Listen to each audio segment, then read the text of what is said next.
Good morning, everyone. Asking yourself, why am I so bad at this? The German visual artist Alida Assmann speaks of the archive as originating in two ideas. The first one is the beginning, the second one is government. In the beginning. We can also think of this as commencement and commandment, that the archive is embroiled in bureaucracy, in written records, in administration, in books, in photographs, in documents. We can also think of the archive as proxies for memory. Today, I have the pleasure of welcoming three incredible writers to speak about the archive of the everyday, particularly in relation to their most recent works. But before I introduce them, I want to welcome you and thank you for making it here this morning. Luckily, the sun is out and it's quite a pleasant day. So how the panel will go is that we'll have a discussion for about 30 to 40 minutes, and then we'll open it up and give you an opportunity to engage through comments or thoughts or questions. Okay. Firstly, I'd like to introduce Ivan. Ivan has published novels, stories, and essays. He's based in Johannesburg. He's a distinguished professor in creative writing at the University of the Witwatersrand. His work has won many of South Africa's literary awards and was shortlisted for the Warwick Prize. In 2015, he won the Yale University's prestigious Wyndham Campbell Prize. His books include novels The Folly, Restless Supermarket, Exploded View, Double Negative, and The Distance, as well as a story collection, Flashback Hotel, and 101 Detectives. In 2006, he published Portrait with Keys, a sequence of documentary texts on Johannesburg. Welcome, Ivan. Thank you.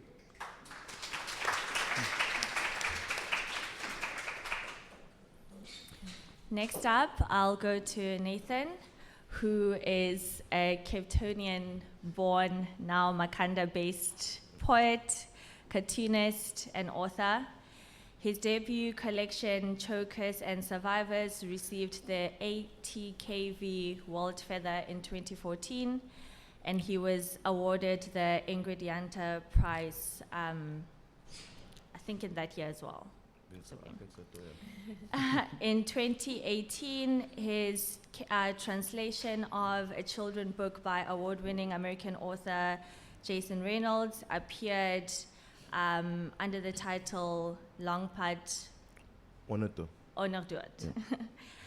His work is often described as dark, but also filled with humor and compassion, and deals with the human condition. Welcome. Yes. Thank you. And then last but not least, we have Shubnum.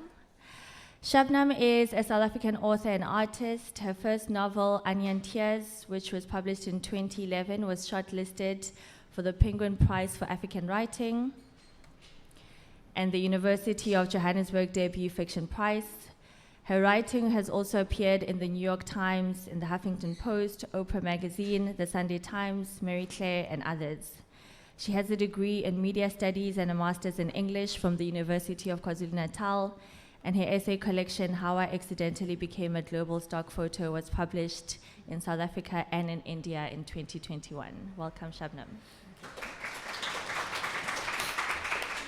So, as a way to begin, I want to go back to this question of the archive. The conversation today kind of lives under the umbrella of the archive of the everyday. And I thought a good way to start would be to speak about how this idea resonates in relation to your work. How do you think about what the archive of the everyday is? Should I start? Yeah, I think for me, when I think about this concept of the archive of the everyday, it's kind of what career I have. It's kind of based on that very concept, kind of this idea of finding value in this kind of common experience, this kind of the things that's not considered worthy of the historical record. So it's the little things that kind of when historians write about our time, they won't mention those things. It's not part of the broad picture, but it's these little things that kind of build the history. And I think I've always, because I work in graphic work as well, I've always thought of that space almost as a, so if you could look at the inside of the book as a gallery almost, and so it's sort of an exhibition of everyday things, for me. Yeah.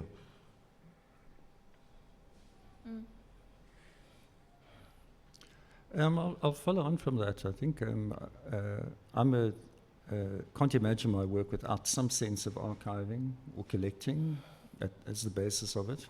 I'm a notebook keeper, so the notebooks in themselves are kind of archiving or collecting of impressions of stories of quirky things one might read in the newspaper or whatever. I've been keeping notebooks like this for 40 years, and I think of them as a kind of external unconscious, a sort of hard drive.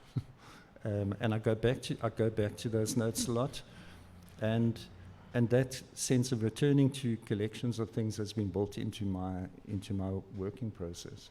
And I liked what Nathan said. This overlap between the visual, because we often think of archives also in visual terms. Some of the work that I've done in Portrait with Keys, for instance, I used the analogy of this sort of photographic essay as a way of conceptualizing the texts that I was working with and assembling them in a way that a photographer might put together a set of different essays and then put them all together into one exhibition. I use that as a structuring principle for the book. Right. I think we'll get back to the idea of the relationship between the text and the image, particularly in your work, Nathan. But I'm just going to allow Shubnum to speak a bit about, I mean, I think it's very similar. It's just collecting moments from every day help inform my writing. And I think I personally like writing very detailed descriptions, and that comes from the archive of every day, just small things that happen, you know. It's, for me, it's like the extraordinary in the ordinary, you know. And also I think with the archive of every day, it helps you make sense of things in life later on. So, I mean, and I was looking at my phone just before we came because I was thinking about this topic of the archive of every day, and I realized I make lists on my phone of things that I collect from years ago, but I have things like things that annoy me, things mommy taught me, things that I'm good at. And these things inform your writing later on, you know, collecting everyday things. Yeah. right. I really love that, because what that speaks to is almost like the process of kind of gathering the archive or putting it together. But before we get to process, I'm also interested in what is it about the everyday or the banal or the things that are not extraordinary that is interesting to you, or that, I think you used the word important, right? Kind of collapsing that distinction between the big history versus the tiny moments. And I just want to hear what the impulse is to be drawn to that. Look, if you look at, I used to feel like, I'm gonna take it back to maybe to 2008, something like that, right? And it's like I have a situation where the economy crashes, right? And I'm growing up in Bishop Lyvis, it's a poor township, and to me it doesn't matter if the economy crashes. It doesn't affect me. So it's like I was poor before the economy crashed. The economy crashed, still poor. You know what I mean? It's almost like these big things. They don't have the same kind of sway over my life, because my battle is much smaller. I'm in this kind of position where it's only the little things count.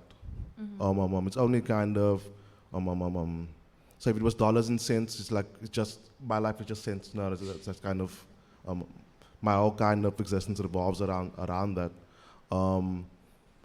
And it becomes sort of, so my life's inextricably kind of bound to those kind of things. And so when I see that world not portrayed in literature or in film or whatever, I feel like it starts to feel like almost like you don't exist. For someone who's, I suppose, attached to media in some way, like books or film, to me, things feel more vivid, more real when I experience it in that format. So if you never see those things, kind of, if you never see someone go to a shop and buy a loose tea bag or half a loaf of bread, if those things don't exist in the record, it starts to feel like those things never happened. It's always like I can look at, say for instance, I can look at the Irish and look at the history, and I can find very broad comparisons. That's kind of, I relate to the Irish. But then there are little things that are purely the experience of a colored person kind of living on the Kaiplatz. So it's those kind of things that you try to record. For me personally, I try to record is those little things that kind of is so specific to an experience that you won't be able to find it anywhere else, and you will get lost. You will get lost with time. It's like, it's inevitable. Right. So there's a kind of particularity and quite specific in terms of the story that you're telling, even though we can draw out broader meaning to it. I'm going to invite a little bit more of a conversation. So I'm going to step back for a little bit just to hear your responses to each other.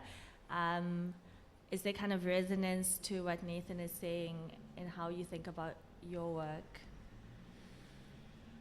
Sure. I'm sure. I mean, well, just an observation actually, which I think Nathan would enjoy. I was walking up the street here yesterday, and one of these little shops on the corner, I think it might be directly opposite the Homecoming Center, and I saw a guy he was coming into the shop, and then he stopped in the doorway, and I saw he was lighting a cigarette. And I noticed that the shopkeeper had dangled a big lighter on a piece of string in the entrance of the shop, so that people with loose cigarettes can light their smokes on the way. It was. I've never seen that in Johannesburg. So it was really That's a classic move. kind of nice touch. I relate strongly to this. I can trace the documentary strand in my own work back to a similar period, to about, in fact, the late 90s, I would say. And for me, it was a case of that period of huge change in South Africa, which I did feel as a sort of white suburbanite. The part of Johannesburg I was living in began to change very rapidly and in very fascinating ways in the 90s as the sort of apartheid regulation, spatial regulation, and that fell apart. And I think I came to the everyday and to the local partly because the changes which I wanted to write about, seemed so difficult to grasp on the sort of macro level, but quite easy and immediate to grasp if you looked locally. And so that was really the impulse to do this kind of writing, was that if I just looked around my own neighborhood, I could see on a small canvas what is happening in this much bigger way in the city and the country. So yeah. I think to me it's also interesting how thinking about this process of archiving for a particular purpose of writing a book or producing a text, there are also specific activities that then become rituals that allow you to do that. I know we spoke about walking as a process that allows you not only to think, but to go through that. And Shubnum, your kind of lists that are on your phone that may seem random, that then become really important in putting together this archive. And I wanted to know whether there are other kind of rituals that have been very helpful in kind of gathering and selecting and curating even what goes into the work. I mean, I'll answer that, but I also just wanted to add something to that on the sense of when we're speaking about micro and macro level, and when you're writing on a micro level, I think if you get into the detail of things, the bigger picture will always be spoken to, even if you're dealing with the details. So quite often, I find if I'm writing about my culture and my family or my religion, or when I get into the nitty-bitty details, it is almost like the more detailed you get, the more universal it becomes. Because I find when I write about very much my culture. I get people from Afrikaner families saying, this is like my family. Italian people are like, oh, my family does exactly this. We do exactly that. So I do find the more you get into the details, the bigger picture just paints itself. I think people try to keep things, sometimes when writers are writing, I hear they want to keep it as vague as possible. They don't want to, and that's actually where the beauty is lost, because the beauty is in the micro. And then to answer your question about rituals, I don't know if I have rituals. I do know I take out my phone very often to make notes when I'm, unlike you with the notebook, Ivan, you do it all on my phone. I'm a pencil person. I don't even know if I can write anymore. Yeah, I write the notes, but I do find that keeping the lists and keeping the notes does help me make sense of the world, and I'm very grateful for that, to be able to make, like, things are not random. There's a pattern somewhere. Things can be put together, and that makes, as dramatic as it sounds, like life worth living, you know? Right. Yeah. Yeah, that makes sense. And for you, Ivan? Yeah, lists. I keep lists as well, and in fact, there are a couple of sequences in my book about other notable list keepers. I guess the most significant one being Georges Perec, the French writer who kept extensive lists of everything that he did. I mean, entire lists of everything he ate in 1 year, for instance. It sounds crazy, but they're actually very interesting in the way that what they reveal about a person and a culture. And then there's also what came to mind when you were reading your lists, Shubnum, was the American photographer Alex Salt, who had kept lists of things that he was interested in, and that sounds a bit contradictory as well. But if he got interested in a subject as a photographer, he would make a list. He would put it on a list and stick it to the steering wheel of his car. And when he was driving around, he would be able to consult that list and say, oh, I'm looking, at the moment I'm taking photographs of very tall men, especially from behind. Or I'm taking photographs of bearded men. I'm taking photographs of 3 women walking in a row. And he used it just as a prompt to focus his attention, and then would build up these sets of photographs along that theme. Because I think the world is very big and full of things, and it's very easy to be distracted. So I think lists are a way of just directing your attention. Containing, yeah. As I was going through all of the books, one thing that kind of became evident to me is how humor can also be a way to archive. That we remember things when they are funny, because then we can tell them to other people and somehow they stick in our minds in a different way too. I mean, really horrific things also stick in our minds and create trauma that is long lasting. But I was kind of interested in, I guess like the poetics of humor, how you use humor in your work, particularly with you, Nathan, because there is also this kind of question, like I said before, between what we are seeing depicted versus what we are reading kind of written, but also language that isn't necessarily very descriptive, but rather more kind of lyrical and quite abstract as well.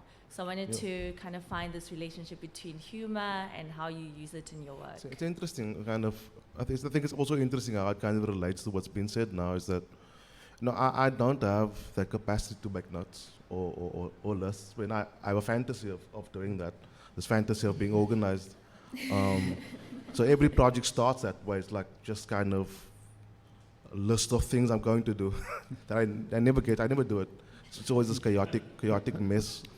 What I do, what does work is that everything I write is kind of, I never write about something that I haven't kind of talked about for years. So stuff I write down eventually is things that we joke about. And both that kind of thing is because you meet your family, you sit with your family around the fire, having a braai or something. Everyone tells the same story, the same jokes, over and over. It's like, because you're nostalgic. And what happens is when you tell the story, you have to, every time you tell it, you refine it a little more. You sort of start cutting off the pieces that's kind of doesn't fit, or it's not unnecessary. So there's a very natural process for me, kind of doing that, of kind of refining the story, and then afterwards I'll go and write it down.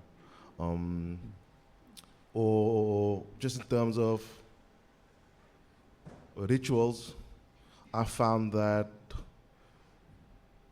just being repetitive basically works. I remember my first book, when I wrote my first poetry collection, it was just my baby was just born. So it was just kind of putting her to sleep every day. So now I'm walking for 10 hours with this child, and it's nothing to do. So, except to think. And so you think out the poem, and you kind of refine it, because the child doesn't want to sleep. And then afterwards you go and write it down. Right. I think that's, for me, it's the only way I've been able to accomplish anything, actually. Right. And I'm asking this question in a way that's a little bit biased, because most of the reading that I do is in English. And I was also just kind of wondering whether, has it been quite... It's a little bit of a stupid question, because I'm talking from my subjectivity. And of course, from where I'm sitting, Afrikaans seems foreign. But of course, from where you are sitting, that's completely different. No, it does seem foreign to me as well. Yeah. So I thought maybe you could speak about that. I heard earlier someone asked you about translation as well. So writing in Afrikaans, who's reading? Is the work being translated? What happens in the process of translation as well? To me, I write in caps. I think that's an important distinction to make, like between Right. Afrikaans and caps. So I write in caps, and well, my work's been translated a lot actually. So that's all right. I don't keep up with Afrikaans that much, because this is kind of a full-time job, just kind of building this literature Right. kind of into something that is respected, is the literature that kind of can be translated, and also kind of taking account for what you're doing, basically. Just that's what one half of the job, really, just taking account of what you're doing, kind of all the things that you're breaking in the process of creating. But for me, I write this way because it's my most natural kind of form of expression. It's if you heard me speaking Afrikaans, what's known as Afrikaans, I would sound completely illiterate. When I speak in English, I'm always translating. It's not my natural kind of language. I'm always kind of looking for words. Right. So when you are writing in your own language, it becomes like this buffet almost. You know what I mean? It's like this. I have words I can choose from. It's always at my disposal. It's like, and I think that is actually the process of writing. When I look at it, it's understanding your language enough to know that, okay, I'm not going to use this word here, I'm going to use that word, that's a better word. Actually, I can do that in my own language, but I can't do that in English, for instance. Yeah.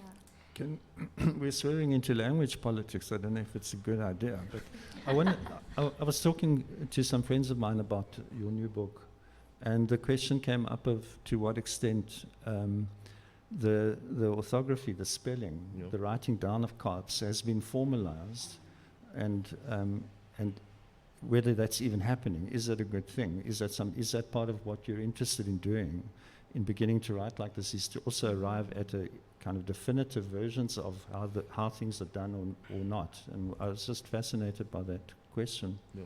It's like they're busy with the dictionary now, and that will be ready soon.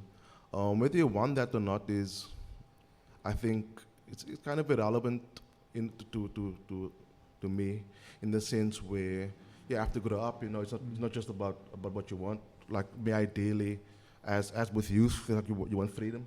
I'm always gonna be on the side of people are gendered on the side of youth, on the side of freedom.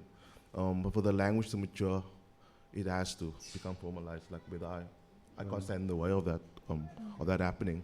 In terms of my approach to it, it's like I can only say that in my defense is that for my first poetry collection, I work with a linguist, so it's not my own authority that I'm standing on, but someone who's had years of experience on the subject. Okay. Yeah. I'm going to come back to the question of kind of queering things and kind of splintering them off from the normal versus now kind of bringing them back into a formalized way through some kind of authority. But before we get there, you spoke about these gaps that happen in the work, and I thought about gaps in relation to your work. I was kind of thinking all of these memories that are rooted in place being quite particular and very important in how you write and how you remember, and whether there is a sense of a relationship to nostalgia maybe, and how you kind of think about that with these characters who are going back to a particular place, and that place reminds them very specifically of certain experiences and certain things that happened. Yeah, as I was thinking, I kind of felt place to be quite central to the book. Yeah, I mean, I think I'm a deeply nostalgic person, so my writing automatically deals with sense of place. I mean, not even a sense of place, but anything can take you back in time for me. It's for example, I remember I was in a supermarket once, and there was a young man. He must have been in maybe high school, who was standing at an aisle in the counter, and he went away, and I went to go and get something from the chips aisle or something, probably chips, and he had a particular perfume that reminded me of like a perfume that young boys in school when I was at the time, they would wear, like a cheap, spicy, it was something they could afford, but it was probably smelled manly to them. And like instantly in that moment, I was transported to like being in high school, in the assembly area, and then that feeling of being like, oh, the day is starting, it's early in the morning, we're going to start a new school day. On my shoes, I remember wiping like the back. It took me to the memory of like wiping the back of my shoes against my pants, the back of my pants, to make sure that they were shiny in the morning.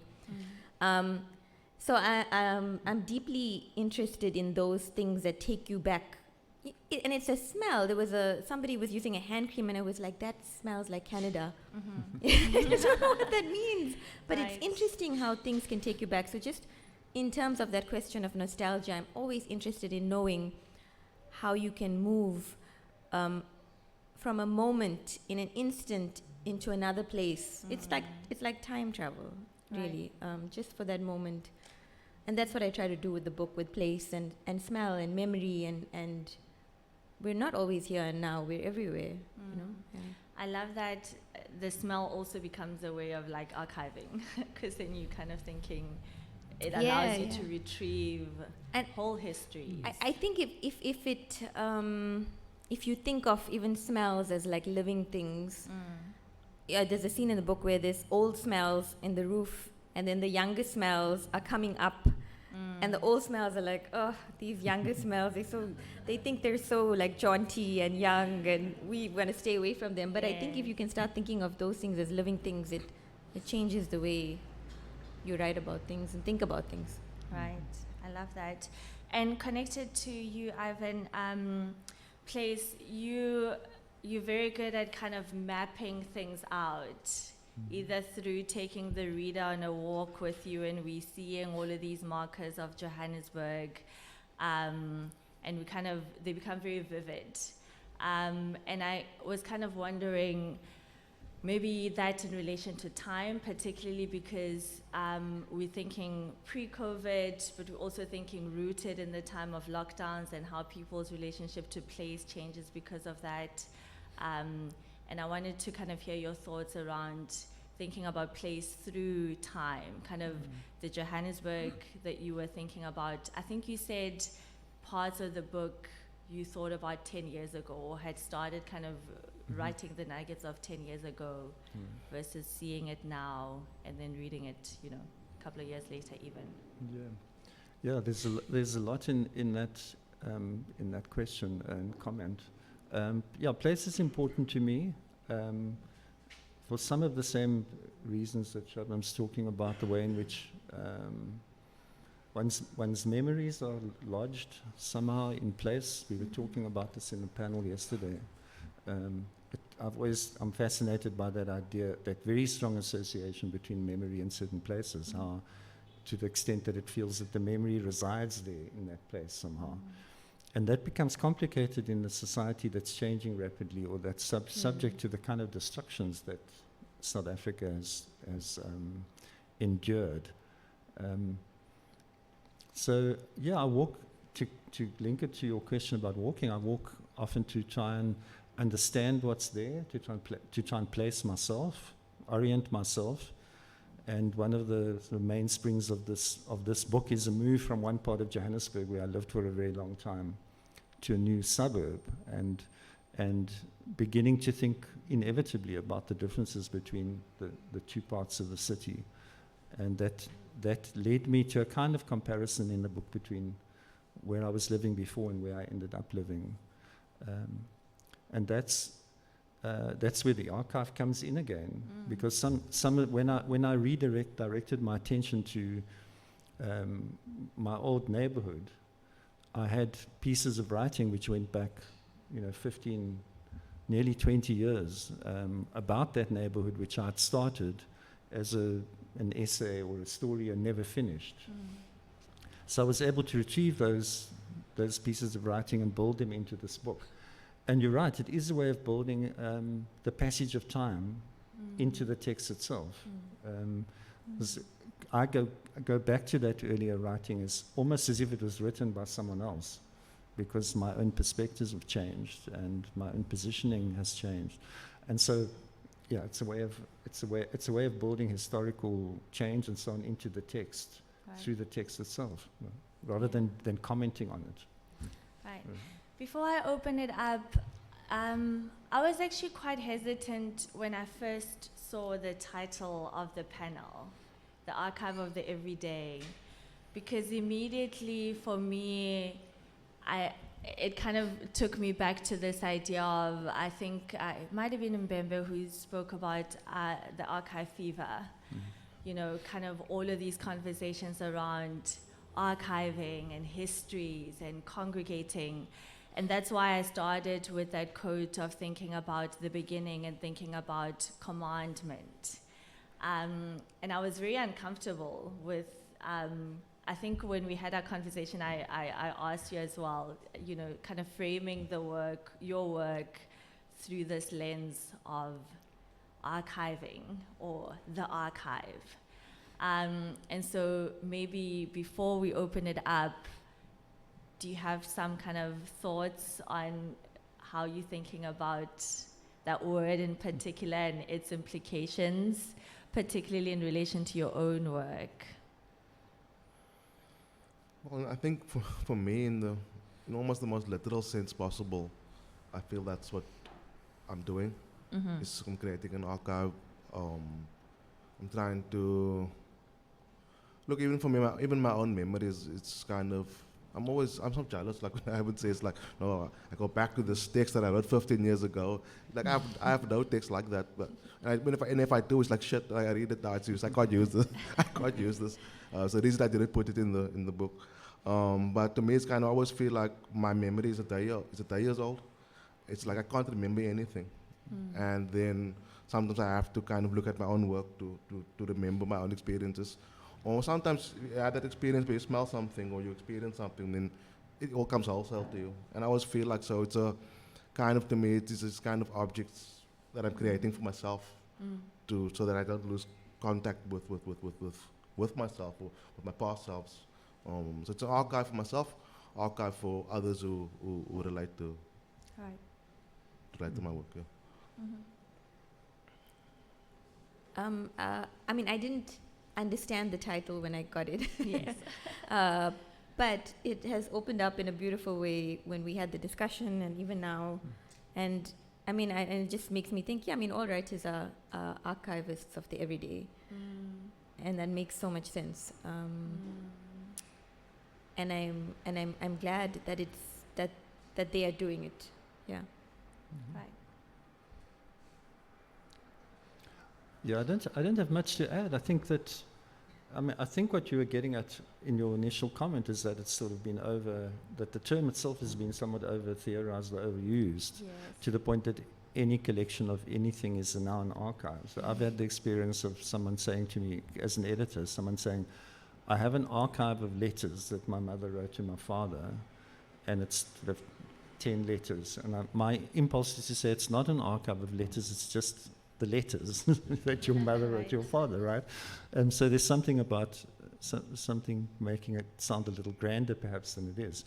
But I guess maybe why it's a useful thing is that the archive also suggests that a particular way of looking at that material and using it, that it's not, that it's a kind of whatever it is that you've collected or that's come into your hands or been entrusted to you as an archive is a kind of resource. So it's not just like having a set of books on your shelf. If you say this is an archive, it's incumbent upon you to kind of use that in a particular way and approach it in a particularly active, interpretive way almost, which is that's how I understand the term. And so I think in the end it's actually quite a useful way of looking at things. Right. I appreciate kind of the different ways in which you engage what that term could mean. I'm going to open it up to the floor to see if there are any questions or comments this moment.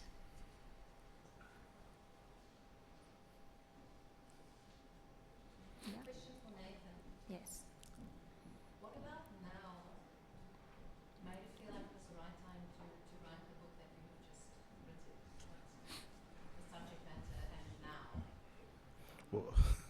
Well, I didn't decide that now. It's like I decided that a few years ago, and it just took until now to it was so difficult to finish the book. And I think it was just like, no seriousness. It's just kind of, I'm getting older, and I'm starting to think about my life now. It's kind of so I grew up, I think, just to give context to it, I think the question relates to kind of writing a book that's based on the Station Triangle murders. And to me, it's kind of, I grew up in that time, and when you're growing up in that time, it affects in a different way, because you're in it. So it was just kind of me experiencing, I think, possibly the effects of growing up that way. Started all the anxiety attacks, and the panic attacks and all these kind of things. I started to kind of think to myself, like, what's going on with me? Like, and all these things that I haven't processed growing up. Because it's a weird thing to grow up in the time of where someone's killing little boys that looks like you. It's a weird thing to grow up with. And it's a weird thing not to confront and kind of walk around like that's just something that happened.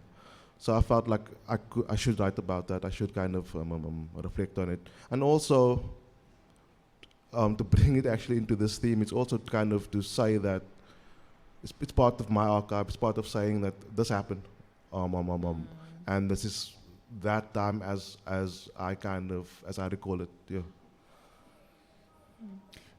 If I can just comment on that, I came across something that Elias Canetti, the writer, he's a Bulgarian, I think, that said about writing. He said it was in the context of writers dying young, and he was talking about what a tragedy it is when writers die young. And he said it's because we carry the most important stories in us for 40 or 50 years before we venture to write them. And I thought that, I mean, that's, I think it's not quite 40 or 50 years that you've carried this story with you. But there's something very profound in that, the idea that the stuff that's very hard to write, or the stuff that's very important to write, is somehow held for a long time before the artist or the writer is able to express it. And maybe that's part of the Could I add process. a little thing to that and just say that there's a huge difference between the way the news report on something and the way you experience it. And I think that was very important to me, is kind of to show the difference between living through something and kind of the way it gets broken up, or just spoken to kind of into a broad narrative, like broken to a broader narrative. So I just want to show that. That's what's important to me. I love that someone once said to me, because I was thinking about exactly what you're talking about now in relation to what language you use to speak about certain things. And they described poetry as having to offer something other than stylized despair. That it's not just kind of an interesting way to speak of trauma, that there must be some other potential that it opens up. And as I was reading the books, that's exactly kind of where my heart is going, that they're very kind of detailed descriptions of the everyday, or kind of a person moving through their day and encountering other people. But within that, there is kind of a poetics that makes me remember that I'm in a different world that's different to this world somehow. And I thought that was quite lovely. Do we have any other? Yeah, thank you. This is for anybody. Are there any archives or things that people put together that you enjoy? You know, any collections of writings or books or whatever that you've gone back to and enjoyed it? I like the internet archive. That's what I enjoy. The archive without boundaries. I mean, I've been lucky to have access to some wonderful archives in my writing life. Specifically, when I was working some 10 or 15 years ago with David Goldblatt, I had the rare privilege of being given access to his photographic archive, which contained all of his prints. And I spent a few weeks at his house, just was left alone to wander through this extraordinary collection of photographs, and could quite happily have spent several months there. If I was a different kind of person, turned it into a huge project. But that's one encounter with an archive that stands out in my memory. It's not a proper archive. Well, Ivan, you wouldn't consider it a proper archive. but I have... it's just a bunch of stuff. I have my bunch of stuff that I... on Instagram, I have a saved section with reels that inspire me. So I'll keep a whole collection, and if like I'm feeling down or I need inspiration, I'll go through it, and they'll have like quotes and music, and it just inspires me. And so that's my archive that I go into sometimes. And I just to add to that, it's like we worked on a project a few years ago called Crossroads, and it's literally about the history of Crossroads, the township. And so, and we worked on this book with an historian, Cody Benson at UWC now. So we've been fortunate, obviously, in that way that we've benefited a lot from. When I say we, have talked about my partners I work with, and the fact we've benefited directly from archives, and we were given access to archives that no one sees actually. And this is something that I found incredible. Actually, it's like something that stuck with me is this picture of this. It's about it's like these forced evictions, right? And it's like this woman in Crossroads riding with a child, and it's like the police are attacking them, and Coca-Cola sign in the background. It's like so it's like it's not something that I would think of when I'm portraying. If I had to imagine that scene, I wouldn't have imagined Coca-Cola's presence there. So that's exactly the kind of everyday thing that kind of strikes you and think, oh, that's significant, because that's exactly the kind of thing that goes missing in the telling.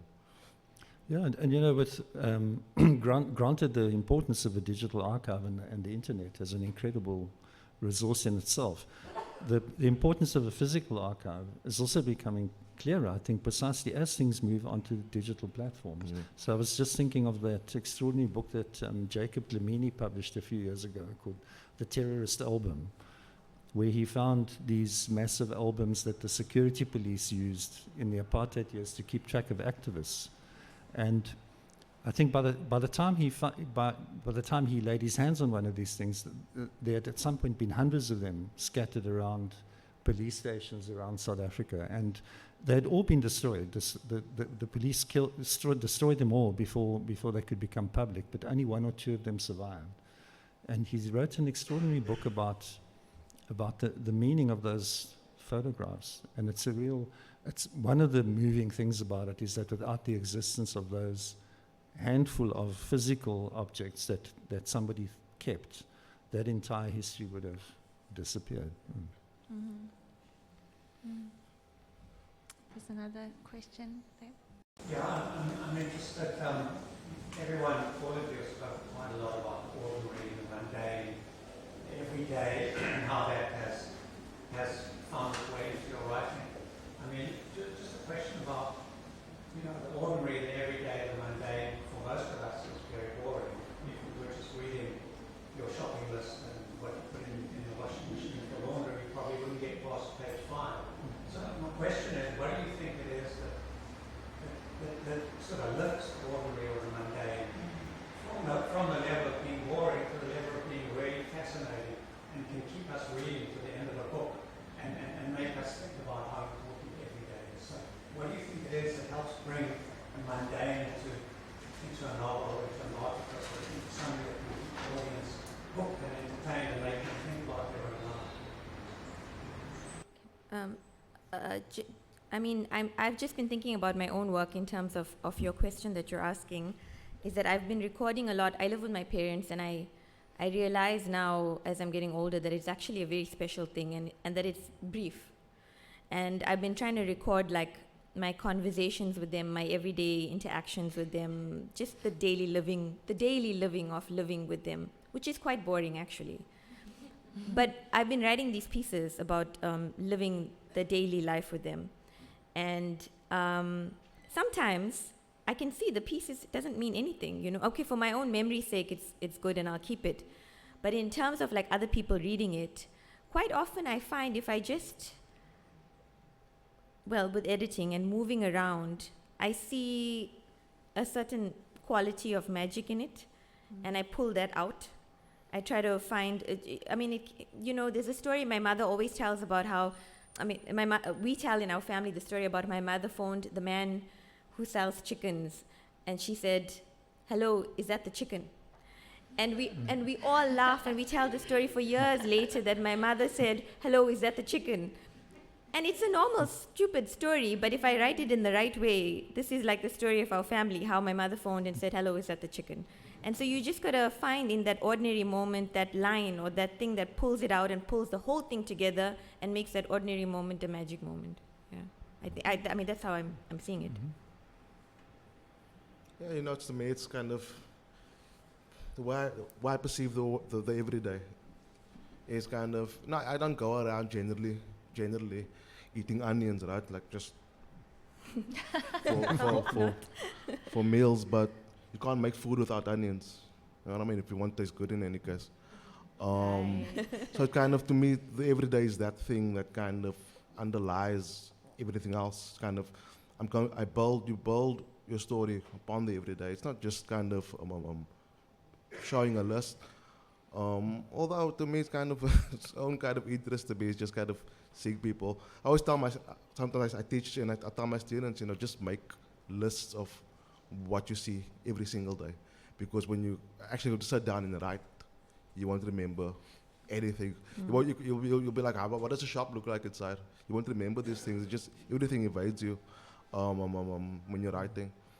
So I feel like there's just something kind of it's the connective tissue that brings everything else together. And it's just, even if I see a fantasy story, there must be something of the everyday in it. Otherwise, I can't connect to it because I can't connect to something that's purely fantasy.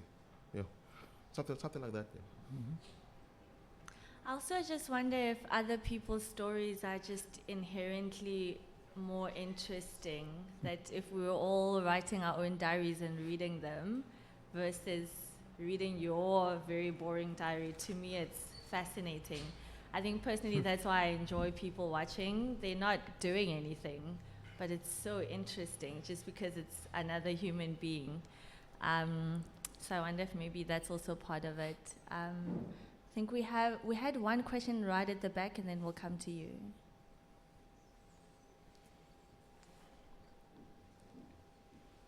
Okay, you can go.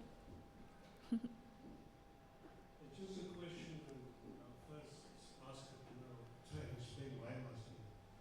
But in terms of all three writers, do you archive everything that has involved notes, notes in the process of writing a particular book?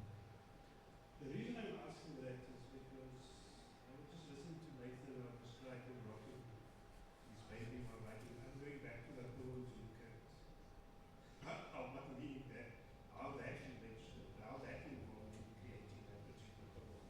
I'm going to try and read something. Now, it's something that the Journal University of East Anglia does in the UK. They ask writers to be even a single piece of note.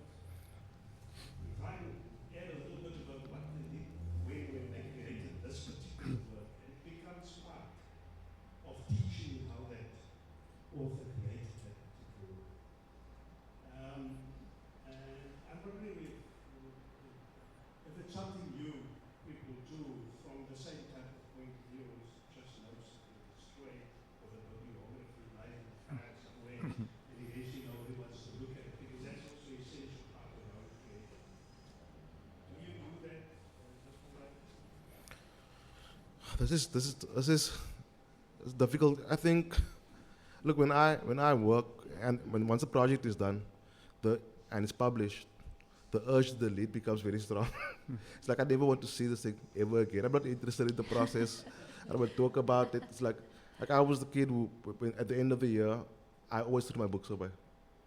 Like you have these kids who they save their books for the next year because something like that. I don't know. I always threw all my books away because to me it's kind of, I want to be rid of it now. I want to be purified from that process. A lot when I talk about my process, I never know how much is invented. I know I'm referring to things that really happened. But if those things were as significant as I making it seem now, I'm not sure. But then, to me, any kind of creative process is just a matter of pointing the camera in some way. It's like I'm saying, this is important, look here. And so when I'm having this conversation, it's also a creative process for me to some extent. And I'm just doing the same. I'm just pointing the camera in a kind of direction that kind of, I think, will help the listener build a narrative of the process. Yeah, so that's the best way I can answer it. Yeah, I do keep a lot of paperwork because I'm a somewhat antiquated writer. So I wasn't joking earlier when I said I was a pencil person. I do actually write by hand on pieces of paper, actual paper, the white stuff in the books. So it's not that easy for me to hit delete at the end of the year. I can use the shredder, but I used to keep everything obsessively, and I'm not even sure why, but I used to keep everything. Now I try and I keep drafts of things which I think are significant for me to see how I got to what I finally arrived at. And then the material that I've discarded, I keep. And the value of doing that, I think I've already spoken about earlier, which is I have these things to go back to. I have material. If I had shredded, in this new book of mine is a whole section called on Dave's Garden, right? And it's the heart of the book. That's the piece that was first drafted in 2006. If I had shredded that or just discarded it, that would have, the heart of this new book would have been gone with it. So that's why I keep that material. I don't expect it to be kept in perpetuity. Once I'm dead and gone, I don't really mind what happens to it. Will it be your archive? Yeah, I mean, I hope. Well, I mean, I suppose one has some sort of vanity about these things, but for me, it's a working thing. It's part of my working material, and that's why I keep it. Yeah. I used to never keep anything. I didn't see the value in it, and I think I was just younger and I didn't realize. And now that I'm getting older, I realize how short life is, and that you forget so much that happens. So much can happen and you can forget it, and you lose people and things change. I don't know, I think when you're younger you think nothing will change, and then you get older you realize, everything changes all the time. I started recording a lot more not necessarily, just in the most random ways. I have notes on my phone, but I also have like voice messages if I'll just stop on the street and something, because also you realize that not everything feels special.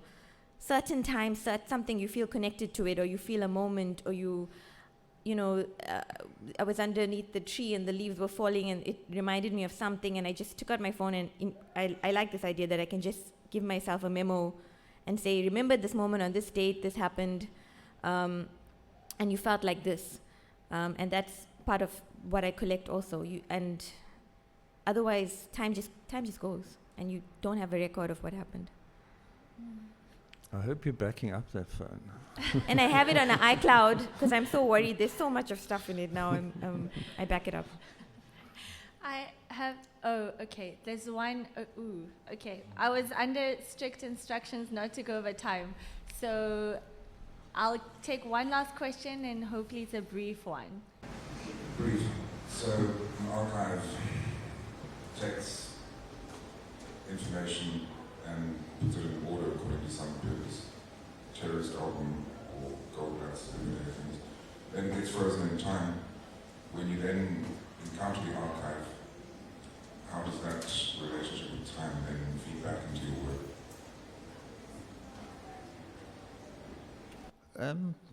Wow. I think it's frozen in time in that the images belong to a particular period. But I think as soon as you take an image from the archive, you activate it again in a particular way.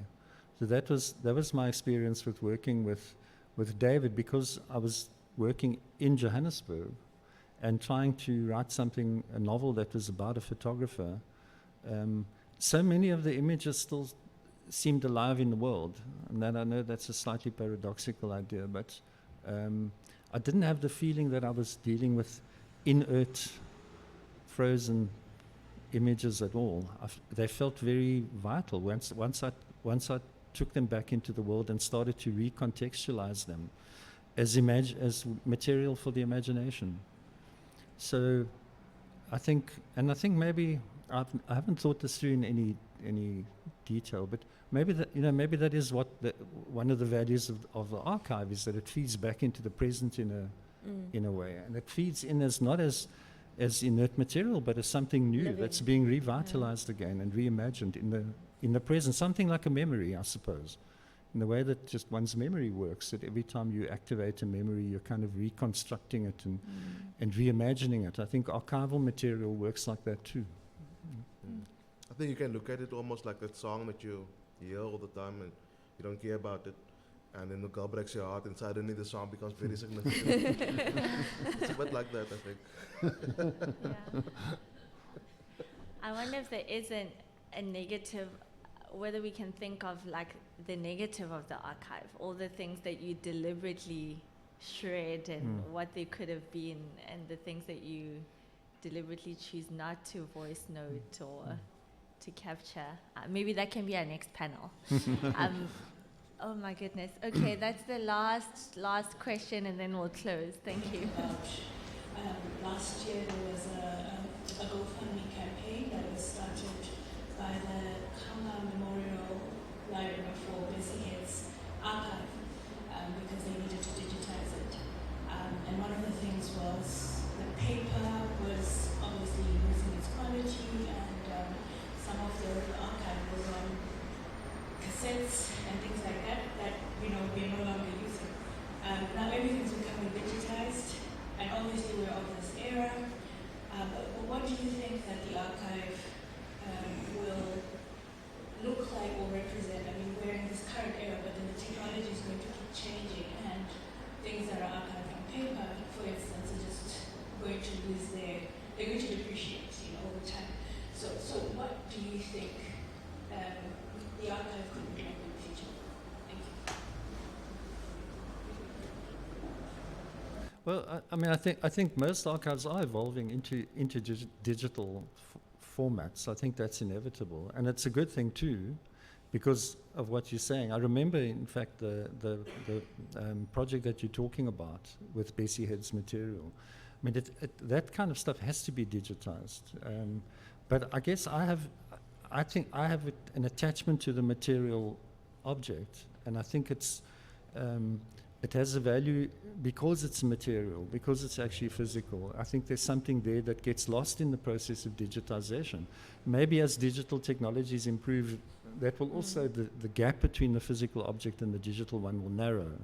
It's already happened to some extent. But there's something about the physicality and materiality of the records that's a very special thing. And there is a slightly mystical thing that these papers were actually connected to a time, a place, to a person.